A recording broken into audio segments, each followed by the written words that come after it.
What's going on, y'all? Welcome back to basketball, and more importantly, welcome back to Ideal Offseason. This is the series where I put the GM cap on for a little bit and help a team navigate through their offseason. Now, we try to keep this series as realistic as possible, meaning we're taking a look at each team's individual needs and trying to help best guide them through their offseason so that they're better set up for long-term success. If you're the Washington Wizards, you weren't a very good team this last season, but you got some young guys you're trying to build upon. We're going to help you do that. If you're the Lakers, you got Luka and LeBron, well, you're trying to win a title, so we're going to try to help you do that. And today we've got the Sacramento Kings, a team that it's a tough one. It's a tough one. We're doing back-to-back really tough teams in this one. I'm talking in reference to the next video that you guys will see. I think it'll go up tomorrow. But anyway, we're going to be going through their current roster, their salary cap, go over their draft assets. We're going to do realistic trades, a realistic draft, go through free agency using all sorts of realistic numbers and outcomes to try to make this a fun and maybe applicable series for the Sacramento Kings. But anyway, before we do that, make sure you guys like, subscribe, and comment. I've responded to every single comment to my YouTube channel up to this point, and I intend to keep on doing so. Ideal Offseason is back. There's plenty of videos for you guys to watch at this point with plenty of different teams, so go give them a watch. It's by far and away the most popular series on the channel. And then the Do They Fit in the NBA series videos are here for you to watch. They always get demonetized, unrightfully so, but I love doing them. You guys love watching them, so I don't care if they get demonetized. Just keep giving them watching, or just keep giving them watching. I can't talk. Just keep watching them and I'll keep posting them. So it should be a fun thing. But anyway, let's go talk about the Kings. Alrighty, Sacramento Kings. Oh, we're back where we're used to being with the Kings. This is unfortunately one of those poverty franchises where, like, you can remember so many, like, big-time players coming through this organization, but it's just never able to put anything, like, substantial together, it feels like, and it's really unfortunate, right? Because Sacramento has such a dedicated fan base, and I feel bad for them, and also they just look a lot like my Chicago Bulls at this point, so maybe I'm just feeling a little sympathetic. So a little bit of background on this last season. We're a little bit removed from the Light the Beam Kings that was taking the world by storm, and then it all fell apart. The big thing this last season was the fact that, like, DeMar DeRozan came into the team, and you had two of the most clutch players in the league in De'Aaron Fox and DeMar DeRozan, but it just wasn't really turning into wins. Then they got rid of their coach of the year, and they brought in a new coach, which I thought was a really weird move in and of itself, but, like, there were definitely issues with the team, so I don't really know. But the biggest part was De'Aaron Fox put the Kings in an absolute chokehold. He came to them and did the most, like, diabolical thing a player can really do, and, like, you know, all fairness to him, dude just wanted to be somewhere else, so he's allowed to do whatever he wants. But he came to them and said, hey, yeah, so you know how my contract's going to be up soon? They're like, yes, De'Aaron, we're very familiar. He said, yeah, I'm going to sign with the Spurs. I'm just letting you know now. And by the way, I'm letting everybody know this now. Like, hey, everybody, I'm going to go to the Spurs. So either trade me there now, or I guess I'll just keep playing here, and then I'll just leave and you'll get nothing. And the Kings were like, shit. So I'm sure they got on the phone, tried to see if some other teams would bite. They were like, nah, man, like, we're not calling his bluff on that. Or they're like, we'll give you a second-round pick for De'Aaron Fox. And so the Kings did what they had to do. They moved Fox to the Spurs. And honestly, like, I thought they did okay in the trade, all things considered. I thought the Bulls kind of got shafted a little bit. The Bulls ended up giving them Zach LaVine, who had a phenomenal offensive showing for them once he got there. He was debatably better than De'Aaron Fox when he got there, but the team still wasn't very good, and we're in this situation now where the Chicago Bulls team that didn't work is basically on the Sacramento Kings. So yeah, you're in a really unfortunate spot where you're not a very good team. You don't have, like, any draft assets really going into this year. You can't seem to compete in the West, and you kind of need to blow up the team. So that's what we're going to be talking about today. So a little bit of sneak peek into what the strategy is going to be for this team, but it sucks. It really does. I'm sorry, Kings fans. It's going to be you're starting a long journey today, but I think this is a journey you're probably just ready to start walking on the trail for. So let's start breaking down the current roster, and then we'll break into the rest of it. for those of you new to the series, well, AVC, what are these numbers right over here? These are EPM numbers. EPM stands for estimated plus minus. It's this really, really cool statistic where it basically gives you a ranking as to, or a number, or a value, I should say, for how good somebody is at offense, defense, and then just overall in the NBA. I've taken all of those ratings and indexed them so that we have a 0 to 100 comparison of how good somebody is at something versus everyone else in the NBA.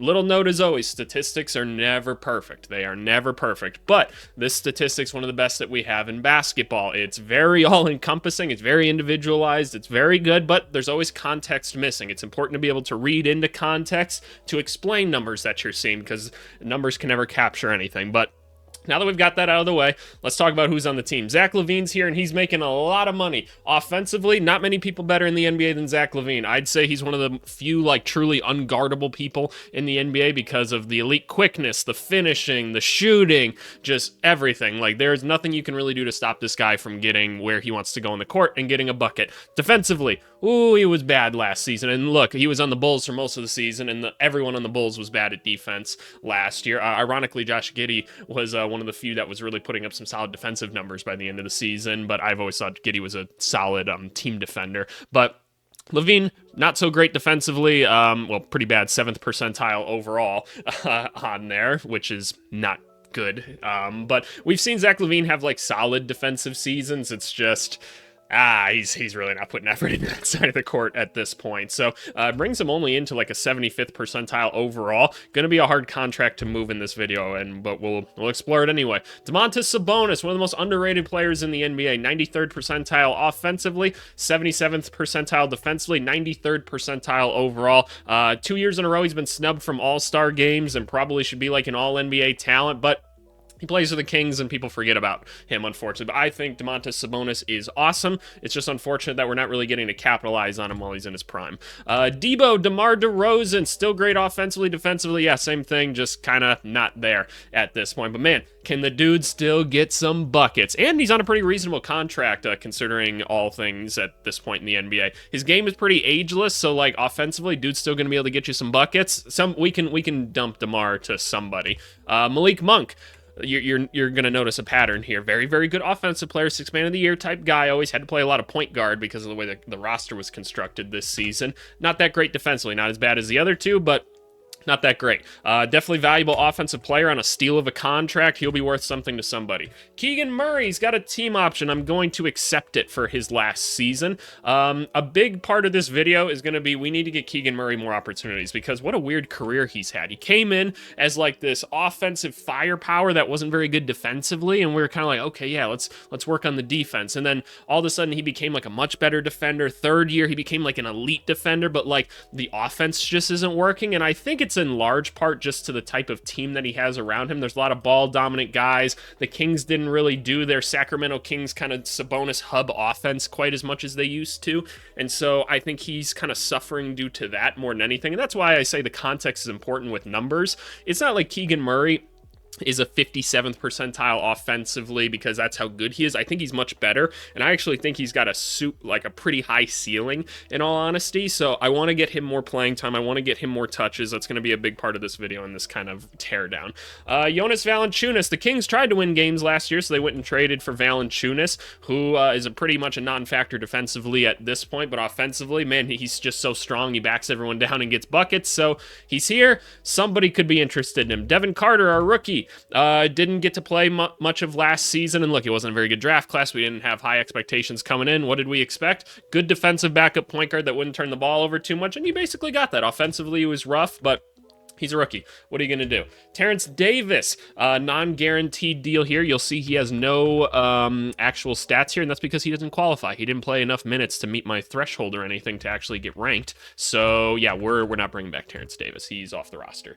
Keon Ellis. The Kings just couldn't figure out that putting Keon Ellis on the court was valuable to them last season for whatever reason. They kind of figured it out towards the end of last season, but you'll see here just one of the better all-around players. Their plus-minus was much better when he was on the court, which, you know, that's a flawed statistic, but it is, like, true for a team sense. That lineups with him were just better last year.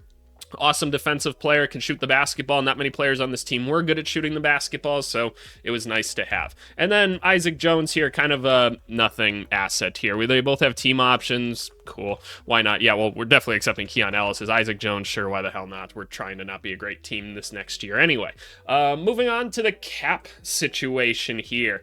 For those of you new to the series, basically there are 4 levels to the NBA salary cap. If you want an in-depth breakdown as to like what all of those mean, you can go watch my Phoenix Suns video, which is right here. It's the first video in the series, and I go much more in depth as to how these work. But here's your brief overview. The cap space line right here, when this number hits 0, which it has, meaning we've crossed the cap, you can only re-sign your own players to anything more than a minimum contract. There are like little exceptions here and there, but I try not to get that detailed in the video. So we're only signing players currently that were on other teams to minimum contracts. You can always go over the cap to re-sign your own players, though. Luxury tax, we are $22 million away from that right now. Basically, when you cross this, your team gets way, way, way more expensive. And then we have the first and second apron right here. These are newer things that the NBA has added to try to mitigate and stop star players from being traded quite so much. It's just better for the NBA if that doesn't happen financially, so they've made it much more difficult. It also evens out the playing field, because once you cross these kind of aprons right here, the NBA puts a little chokehold on you, and it says, hey, what are you doing? You're building this super team, I see, because of how expensive it is. Well, we're going to make it impossible for you to make certain trades, sign certain things. We're just going to make it really, really hard for you to do what you want to do to get better. Really, we're only going to let you get worse from here, especially when you get into that second apron. Considering where the Kings are at and the fact that we kind of need to start stinking, we would like to avoid the luxury tax even if possible. There's no sense in paying extra money for a team that's not that good.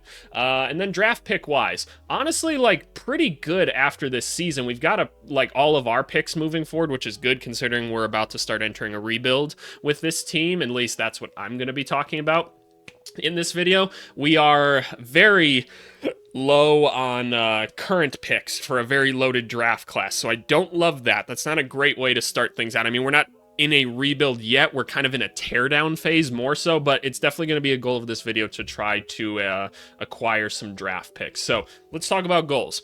What do we want to do in this video? Well, I'm going to keep it real with you Kings fans, and I think Kings fans will probably agree. I don't think this team's going to be able to compete. I think we've just seen that the DeRozan-Levine thing doesn't necessarily work. We're still very far away from having like a very competent team. The West is loaded. You weren't able to compete in it even this year.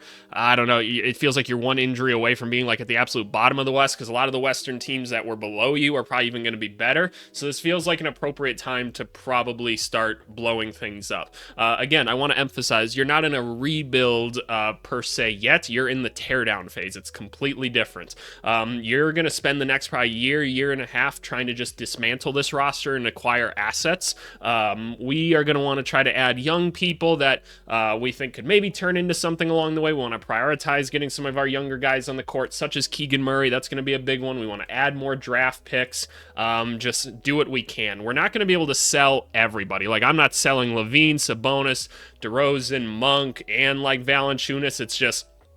It's not going to be able to happen. It's not the worst thing if we go into this season either with some more assets, because then we can be a part of other trade talks that happen. We can capitalize on other things. So we're going to do everything that we realistically can to just try to not be all that great or expensive this season. But let's try to add a couple young pieces. Let's try to add some other draft picks so that we can start building out or developing some other young guys, because we don't want this to be a pointless season, right? So goal of next season, get Keegan Murray on the court, get some more young players, start getting rid of salary and acquiring more assets. Let's move into the trade portion of the video. Alrighty, and that brings us here to Fanspo. Fanspo is a really cool website where you can do a bunch of realistic like trades, mock drafts. They've got a ton of resources and fun things for you to do on here. I'm not sponsored. I just like to bring it up. Before we get into the trades, did you just skip like the last like 15 minutes of this video where I went over all the context needed for you to understand what we're doing? Eat a dick. No, I'm just kidding. I like to, I don't know, I just like to call those people out, because I see 65% of you on average, and it's almost every single time skip to this part of the video, which, like, whatever, you got a low attention span, I get it, you got mush in your brains, but, you know, I encourage you, go back, listen to the context. There's important things, and we're being educational with it, so yeah, go back and watch it. But anyway, Trades. We currently have 6 open roster spots, so we can take on more players than we're sending out. That's good to know. I'm going to want to acquire 1, maybe even 2 more draft picks if I can in this. We'll see what we're able to come up with. We do have 1 draft pick already, which, like, fair enough. Like, I'll take them. It's a cheap player that we can add to the roster. I don't plan on throwing this draft pick into anything. But who do we want to move first? I feel like the easiest one to move is going to be DeRozan. Maybe Monk as well. I'd like to move those 2 for sure, and then one of Zach LaVine and Sabonis. I'm not sure who it's going to be. It's probably going to be Sabonis, but let's think of a DeMar DeRozan deal. Basically, he's worth $24 million right now, about 24.5. So we can take on somebody close to that salary. And I don't really think of this stuff much beforehand, so that's why I'm going here. I'm just looking at all the player salaries so that we can try to see, like, okay, who's worth targeting here. It'd have to be someone that's something, or we would have to take on somebody that someone doesn't necessarily want. Because DeMar is getting older. Like, he's still a valuable basketball player, that's for sure, but it's like he's going to have to come in a specific role at this point. So, like a DeAndre Hunter, no, that doesn't make sense. So there's DeRozan. Who could we take on? Like a Miles Bridges. It doesn't make sense for Charlotte to go after him. Draymond Green, John Collins. I don't get why Utah would want him. Tobias Harris, no. It's definitely Terry Rozier. Yeah. Oh, yeah, and we've talked about, like, on this channel before, a potential DeMar DeRozan to the Heat type thing. Okay. There's something to be done with this. There is certainly something to be done with this, especially because when you look at our team, like, we have, like, no point guards this next season. And look, Terry Rozier has been pretty rough, but look, somebody's got to play the point guard for us, right? So let's get something for DeRozan. He's got 2 years left on his contract. Terry Rozier has 1, so we get off the money much sooner, even though we're paying just a little bit more now. That's fine. The Heat are trying to be competitive still because that's what they always do, which credit to them. The Heat's a well-run organization. We are not. So you know what? Good for those guys. This gives you another scoring wing, which is cool, and you save just a little bit of money. But we need to take something like, because Terry Rozier is a negative asset. I'd say DeMar DeRozan is probably more of a neutral asset. It's kind of just like, okay, well, yeah, he's not like elite. He's not bad either. So what are we taking on? It's not like they're just going to give us the 20th overall pick. No, I already know what I want to do. So the Brooklyn Nets, we've brought them into a couple deals already because the Brooklyn Nets are in this interesting spot. They have 5 draft picks in this class, which is that's great. Like, they need to take some swings at talent. They just do, because they didn't land one of the top picks, right? They don't really get to fully start their rebuild right now. They're kind of in this awkward spot. So taking more swings is a good thing. I can just tell you from coaching, having like 3 rookies on a team is a lot. Like having like 3-4 freshmen on a team is a lot. It's a lot to manage. I promise you it is. Having 4, okay, we're in that spot, right? Like, it's cool. We'll do it because we need to take some swings. Somebody's got to hit. 5?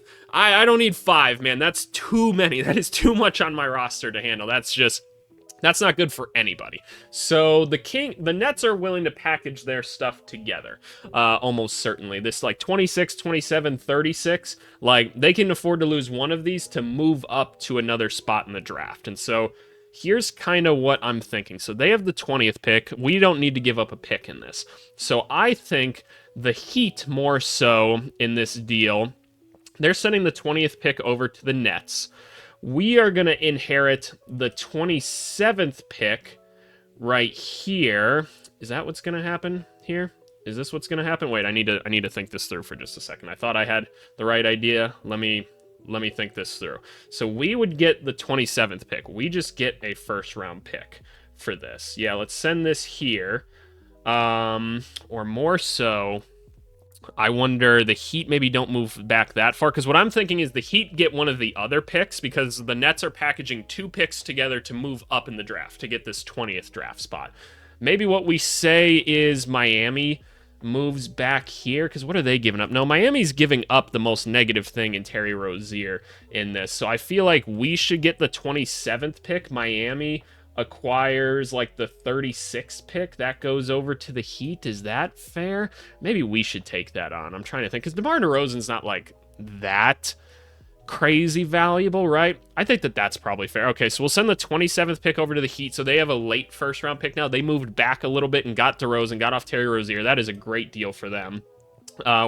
We are getting off money a lot sooner, which is more valuable to us. So you know what, we'll take the 32nd pick, and that again, I want to be realistic, I want to be fair. So this deal just works. I know this works. Yeah, that's money wise, that makes perfect sense. So this is good. Let's recap what just happened. We acquired Terry Rozier for DeMar DeRozan. The reason for that is we get off the money a lot sooner. Terry Rozier can play point guard for us this year. Maybe not a starter, but he'll be on the team. We need a point guard. It's fine, right? The most important thing is we're getting off the money. We acquired another draft pick, an early second round pick. That's fine. We get to take at least another stab at this draft. It's a good draft class, so it's a better 36th pick than normal. I'm still not expecting anything out of it, but it's another stab. The Heat move back in the draft to get off of Terry Rozier and gain DeMar DeRozan. They're probably the absolute winners in this. That's a great deal for them. And then if you're the Nets, you combined a first-round pick and a second-round pick. You really didn't need any of these to move up 7 draft spots in a pretty good draft. So now you have pick 19 and 20. It's pretty damn good. That's pretty damn good. So I'd say this is a pretty good win for everybody. So DeMar DeRozan is now Terry Rozier here, which is, it's whatever, right? So we lost a little bit of cap space right here. Not the biggest deal. So I'm going to take DeMar DeRozan off of this. Terrence Davis is off here too. Let's put in Mr. Terry Rozier right here. And let's put Mr. Carter right here. So what else have we done? What draft pick is this? This is the Nets 25 second round pick. So we now have the Nets 25 second, and I believe that's pick 36 is what we said. Cool. Okay, so pick 36 is now with us. We got another draft spot. That's fine. DeMar DeRozan off the team. You're free to go, my boy. You're free. You're welcome. Now who do I move? I kind of want to save the Sabonis deal a little bit. Let's do a Malik Monk one now. This one feels easy. Malik Monk is on an awesome contract. He's really, really good offensively, not that great defensively, kind of super six-man scoring type. This feels like a keep it simple, stupid kind of moment. I feel like we just bring Orlando into this and try to make this happen, right? Orlando needs offense. They need people that can shoot the basketball. Oh, do I have the guy for you? Do I have the guy for you? Especially at the guard spot, it's someone they need. I would still say that Orlando should probably go get a true point guard as well, but hey, we can get them the scoring and shooting that they need. So there you go. There's Malik Monk. What are you going to give us back? Like, let's be generous here, because I don't really want like a good player back. I would like draft picks. I'm not going to take any of your young guys. I just don't really think that's worth it. I want this 16th overall pick is what I want. You have 2 first-round picks this year, and like the Magic don't actually even need all 4 of these. They can't even roster all 4 of these guys. So you got to give me one of these first, and I think you should have to give me this 16th overall pick. The 16th overall pick, not the most valuable thing in the world. Yes, it's a good draft class, and I know we've all fallen in love with every single rookie at this point because everything's shiny and new, and all these guys look good, like wherever they're playing now. Most of them are not going to be good when they get to the NBA. Just remember, less than 30% of guys are retained by their drafted team after their rookie contract, right? And that's first-round picks. Second-round picks, if you get a second contract, you're in the top 5 of all time. Top 5%, I should say. So we're getting the 16th pick for Malik Monk. That's just going to be way more valuable to them than anyone they take with the 16th pick. So give us back that. And how much cap room are we working with before we hit the luxury tax? We still have $20 million in space before we have to worry about that. And we're going to be moving off of Sabonis. Okay. And we're probably going to break up Sabonis' contract into multiple people, so we won't have to roster like 6. So I can take on Kentavious Caldwell-Pope for you. That trade just did not work very well for them. This is going to save them a little bit of money. We can afford to take him on. We're not trying to be very good this year anyway, and that's fine, right? We get off of, or we don't get off of, they get off of KCP. We get the draft pick. You get Malik Monk, who is valuable to you. You still have a first-round pick that you can use. Cool. Everybody think that this works? This should work financially. I'm not worried about it. Yep. Okay, cool. Awesome. I'm fine with this. I know, Sacramento, this is sad to see, but we're trying to get bad, right? We're trying to blow this team up right now so that we can be bad and get a good draft pick. You don't want to be like the Chicago Bulls and just pick 11 every single year. So Malik Monk is now Kentavious Caldwell-Pope, and I need to make this bigger so we can see his whole name. And now we have which pick is this actually? This is the Magic's first round pick, right? So we now have the Magic's first round pick right here. So we now have a couple picks in this draft. We have pick 16. That's great. Where are we putting KCP?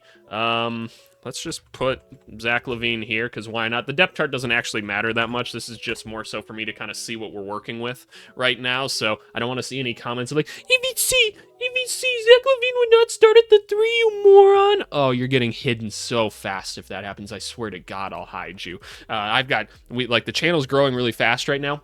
Thank you guys. That's awesome. Ideal Offseason is a big part of that. This is the time of year where people are watching basketball content. I expect it. Oh, I can afford to lose some of you in the comments. I can. So don't you wait. I'll get rid of you. Awesome. All right. I love where we're at right now. Sabonis. How are we getting off of Sabonis? What do we want for Sabonis? Sabonis is an elite talent. He's making a good amount of money as well, so it's not going to be the easiest to move him.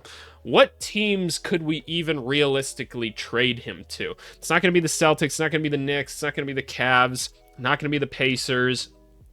Is there a Bucks move in here somewhere where Giannis stays and they get Sabonis? How would they? We'd have to take on like Lillard or something, which they don't have the assets to make us want to take on Damian Lillard. No, I got to get something more than just like draft picks or whatever. I got to get like a good young player and a draft pick for Sabonis. The Pistons. No, I don't think so. I think they're going to build a little bit more slowly. The Hawks? What can we do with the Hawks? Do we want like an Onyeka Okongwu plus other things? What would that even be? I don't know. That you guys don't really have the draft capital to make me pinch myself either. So I'm not really sure that that's what I want to do. We'll come back to that. The Bulls, it's not going to be a bad team, almost certainly. Oklahoma City, could they blow us away with something? Maybe potentially. The Rockets.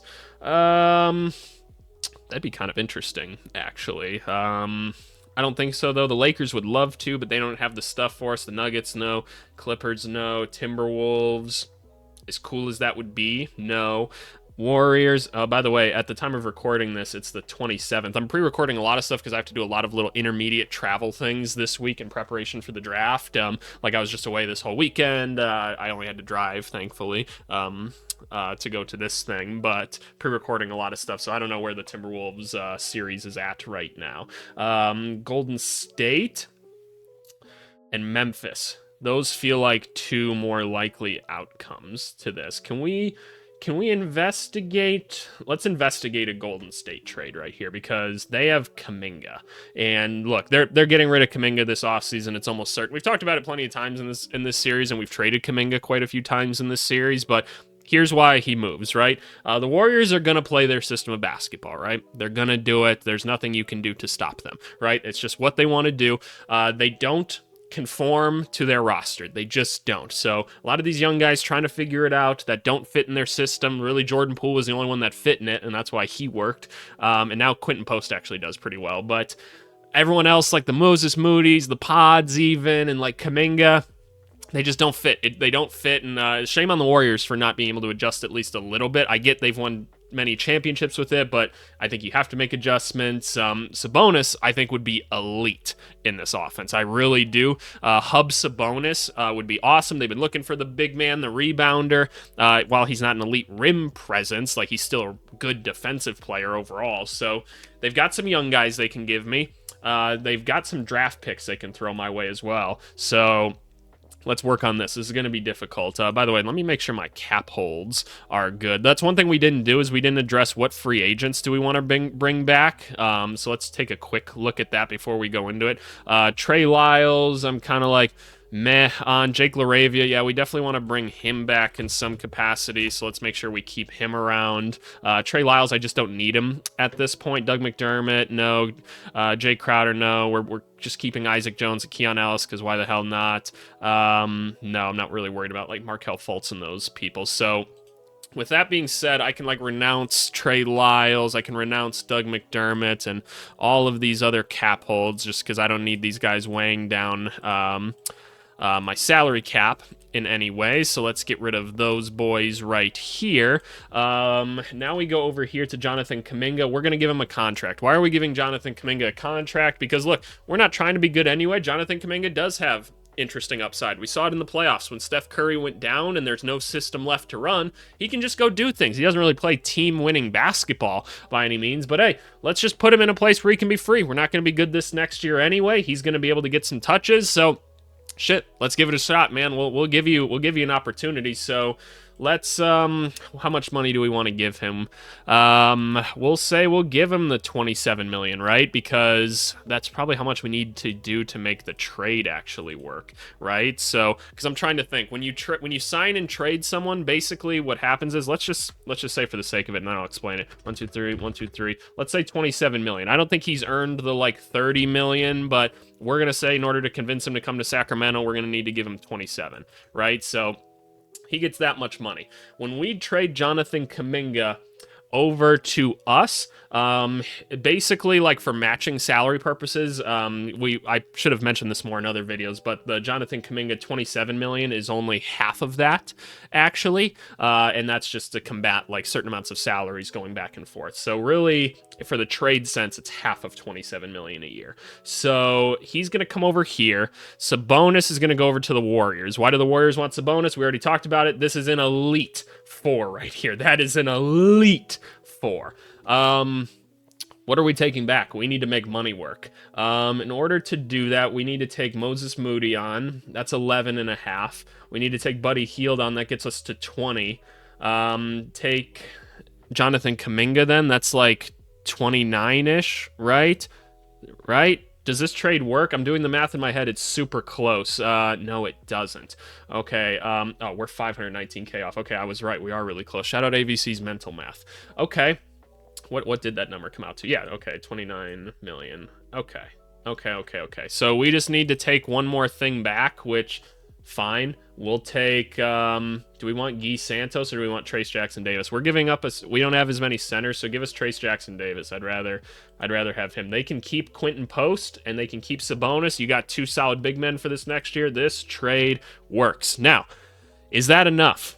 Or should they have to give us a first-round pick as well? Because, let's be honest, like, Moses Moody's nothing really to write home about. Jonathan Kuminga is an interesting prospect that we're paying. Sabonis is really damn good. I think you got to give us a draft pick as well, man. I really think you do. We can protect it a little bit, but I think you got to give us a little bit more. So this 2028 first-round pick, because how many do we have for 28 right now? We just have 1? Nah, they might be done by 2028, in all honesty. We don't know what this team's going to look like at that point. So give us this. We'll top 8.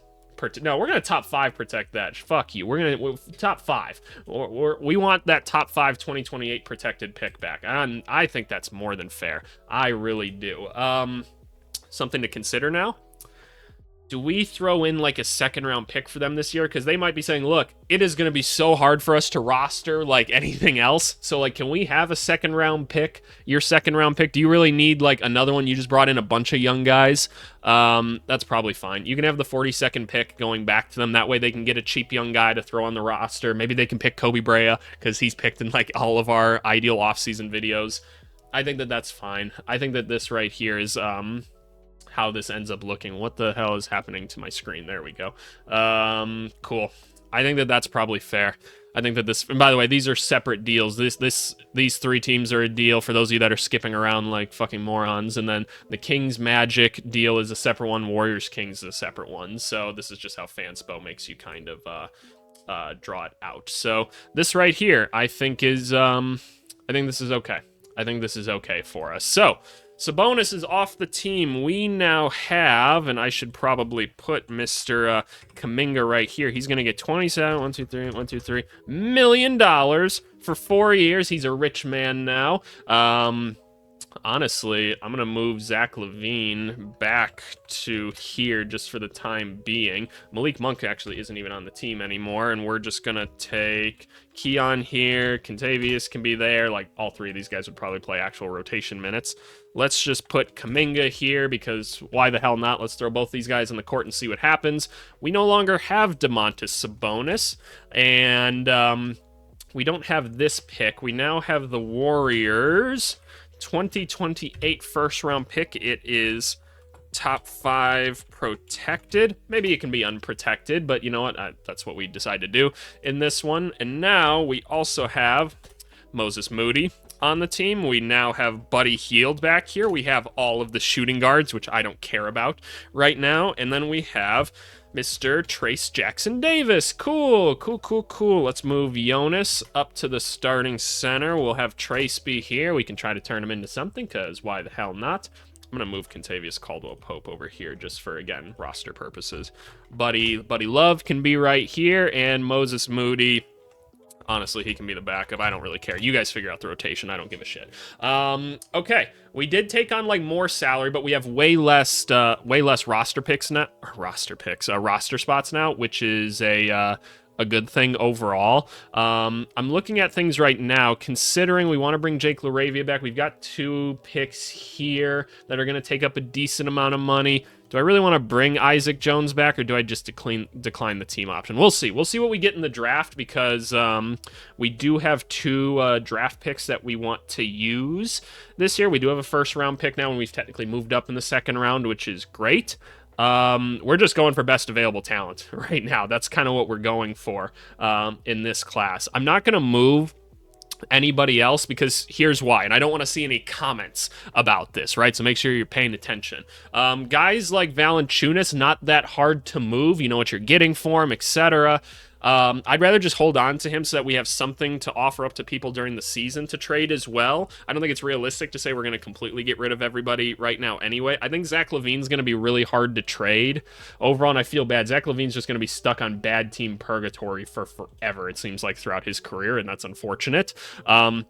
Maybe somebody bites on Zach LaVine throughout the year and he becomes one of the top names available. Cool. It's not going to cost much to get him right now just because we don't need him. But again, like guys like Valanciunas and stuff, and anyone else on this roster, maybe even Buddy Hield, it's whatever, right? We'll try to trade them throughout the season just so that we can still be involved in deals as the market kind of changes. But with all that being said, let's move on to the draft. We've got some picks to make. Alrighty, so here is the Fanspo mock draft simulator. It's going to run through so that we can see who we're potentially picking with this draft pick. I did put in like a new big board for it to base its picks off of, just because the one that Fanspo made was a bit unrealistic, so I tried to build one that I thought made some sense. Okay, here we are with the 16th pick that we got from Orlando.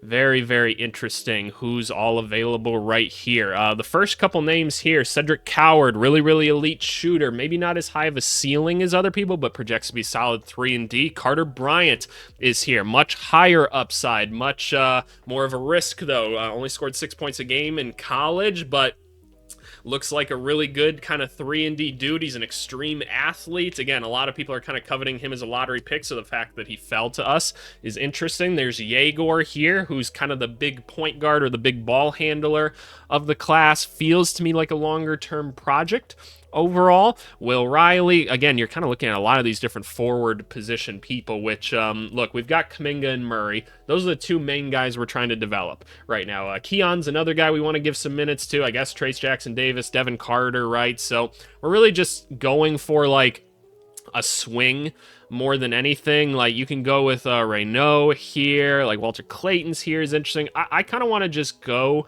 for there's also Tahad Pettiford all the way down here, who I kind of find him interesting as well. I think he's a high upside kind of offensive dude, but I feel like there's going to be enough people kind of taking shots this year. Carter Bryant isn't going to be ready year 1, almost certainly, so I don't really care if he doesn't get a ton of burn this year, but it feels like there's a lot of other people at his position, which could get annoying for him to deal with. But, you know, it's not a big deal anyway. He's got to earn the roster spot, and we're going to say, look, whoever, if you want to fight for it, go for it type of thing. Yegor could be an interesting pick here. I feel like Kings fans will be mad if I don't pick Carter Bryant for the upside, because I get it. You want to take the swing. Rasheer Fleming is an interesting pick. But we also, I don't hate the Pettiford pick. I really don't. I know it feels like a reach, but maybe he'll still be available later. I doubt it. It feels like Bryant's fallen far enough. I think I'm just going to take Bryant and say, let's hope he can earn some playing time. We're trying to stink anyway, so he'll get opportunities to be a bucket. later. So let's take Carter Bryant. So we throw Carter Bryant here. He's gonna make about this much money over 4 years. Good for him. Just throw him here for the time being. It's whatever. We'll see who ends up actually getting playing time out of all of these guys. We're trying to not be great at basketball this year. We're gonna try to emphasize getting the young guys out there. If you guys have ever watched Jeff Teague's podcast, like, we're basically gonna tell KCP, like, hey, you getting 14 minutes tonight. That's about it, big dog. Like, I know you better than that, but you only getting 14 minutes tonight because Carter getting at least 18, right? And he's going to be like, damn. So we're paying you to work out right now until we find a better place to send you or something. Same thing to Buddy Hield right now. Zach LaVine is going to be on the court to sell tickets, more so than anything else. But this is what we're doing, right? Zach LaVine might be rolling out as point guard or something like that. And that way we can have a bunch of forwards on the court. But that's what we're doing right now. So now, we're going with the 36th pick because we've now used this one. Again, let's see who's available. There's a lot of interesting bigs in this draft, so it'd be cool if there was another big available for us to take here. And Joan Beringer just went. That would have been kind of interesting. Alrighty. I see Kalkbrenner. I just don't like Kalkbrenner as a prospect. I'm going to keep it real with you. Ben Seraph is here. That's another interesting guard. He's going to want the basketball quite a bit, and we could potentially give that to him. Again, more of a long-term prospect. Some of the things with Ben Seraph are he's really, really good at, like, starting offense. Like, he can get penetration. He can get to certain good spots on the court. Like, he can make some difficult shots at times. He's good in transition. He's got good energy. He doesn't always finish plays very well, though. Makes a lot of mistakes out there currently, but he's a young guy. He's been playing professional ball already. And we don't have a lot of great ball handlers out there. Like, Kuminga's gonna want the ball a certain amount, which, like, shit, dude, we'll give you a chance. I'm not holding out a ton of hope for it personally, but we're gonna give it a chance because why not? We're not gonna be good within the next 4 seasons anyway. Keegan, I'd like to give him the ball a little bit more. Levine's gonna have it. Either of these point guards don't have to have the basketball. I'd almost prefer they don't. So honestly, Ben Seraph is probably the right pick here. I think I'm just gonna pick Ben Seraph for this one, and we'll take on another project because why the hell not, right? Let's take on another one. Maybe turn him into our big point guard, Manu Ginobili, going forward. So we throw Ben Seraph here. I love that you can give second-round picks 4-year deals now. That's awesome for us. Hell, let's try to make Ben Seraph a point guard, man. He doesn't like to be without the basketball anyway. We'll throw you right there, my boy. Like, let's tell him, hey, we're doing right by you. We know that you want the basketball. That's going to be best for your development. We can give you the basketball. So you play make to all these other athletic dudes out here, and let's see what happens. So that's the draft. We used up our picks, and we walked away with one extra pick after all said and done with this, which is cool. Yeah, let's move on to free agency because we have to figure out what we're doing with Laravia. Alrighty, free agency, and like technically we have 0 roster spots left. We said we'd like to bring back Jake LaRavia out of all of our free agents. It's probably the right thing to do. How much space do we have left? We have $5 million left before we cross the luxury tax. Okay, fair enough. Let's go take a look at Jake LaRavia's production and decide if that's how much we actually want to give him, or if he needs to go elsewhere. Because like he's like such an average NBA player, which is kind of a good thing for his age already. 7 points a game, not doing much for rebound assist wise. Like, he's shown that he can put the ball on the floor a little bit. We have so many other guys like him. It feels like he's not really going to get a fair chance with us. He is a solid 3-point shooter. I wonder if it's just best if we don't and we just take on a minimum contract. Because you look at this team, too, we don't really have, outside of, like, Valanciunas, like, that one real good vet on the team, it feels like. So I think we're actually going to let LaRavia go, which sucks because he is interesting. But we just have so many other guys in that position. I just don't think it's worth it. I really don't think so. I feel like we should just go find like another center or something for the roster. So let's just go. Oh, I didn't want to go to Dallas. I want to go to all teams here. Let's go to the center spot here. Who's a good guy for us to bring in to this team? Is it like a Kevon Looney? Do we just go get like... there's a part of me that just says go get Taj Gibson or something like that if he wants to play. And here's the reason why. It's purely not even from a basketball standpoint. It's just for the sense of we need to establish like a culture here. We need to kind of develop all these young guys that we're going to have on the team. It'd be good to kind of have that Udonis Haslem type of dude out here.